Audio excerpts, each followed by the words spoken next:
That analysis, Edison, would you say that the country has a learning crisis? Oh yes, this is an emergency. I mean, there is no two ways about it. And both the teachers and the leaders agree with me as well. And I think, this is not anymore a secret because it's out there in the Education Commission report.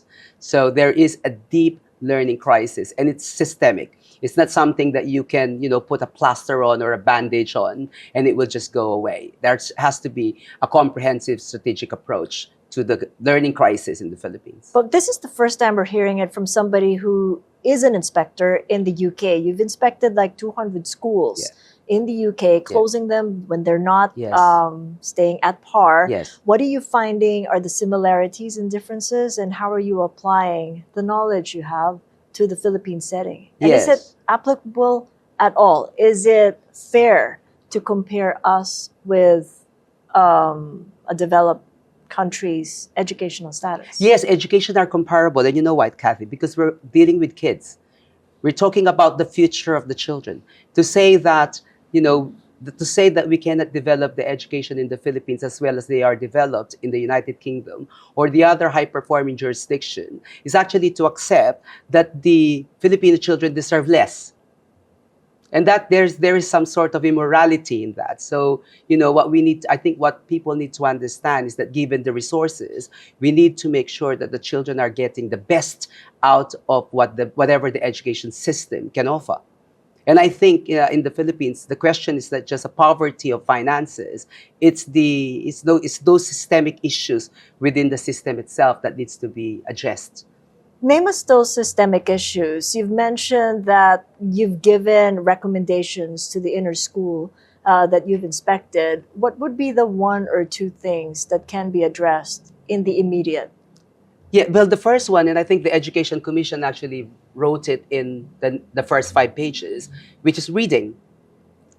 Teaching and learning, and the teaching and learning of reading. I think there is no clear curriculum in terms of how we teach reading in this country.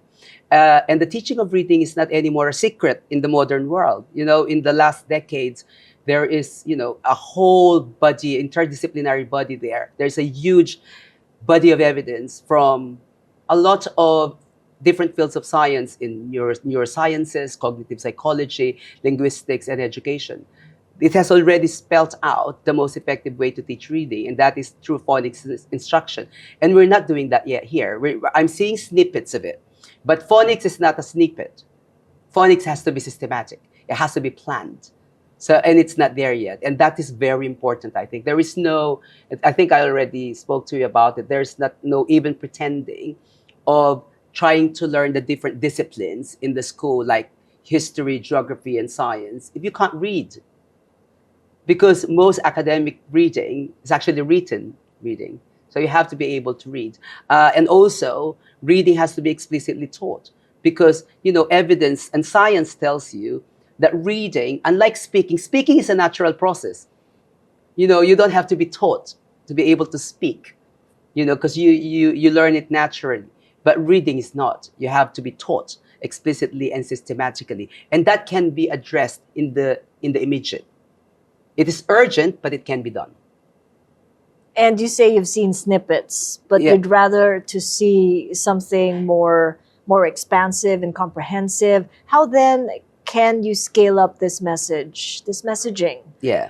Now that you've checked out the inner city school and you see what's wrong, how are you now communicating that to the other stakeholders in the bigger ecosystem? Yeah, so I already had an initial conversation with the good secretary, Sani Angara. He came across really genuine and authentic. And I've discussed with him, the importance of early reading reforms, which I think didn't take a lot of convincing because they knew that is going to be, the case, that they need to make sure that the strong foundations are there. So foundational knowledge is the key to learning. And one of the importance of that is reading. Now, the question is, how are we going to get that message across with urgency?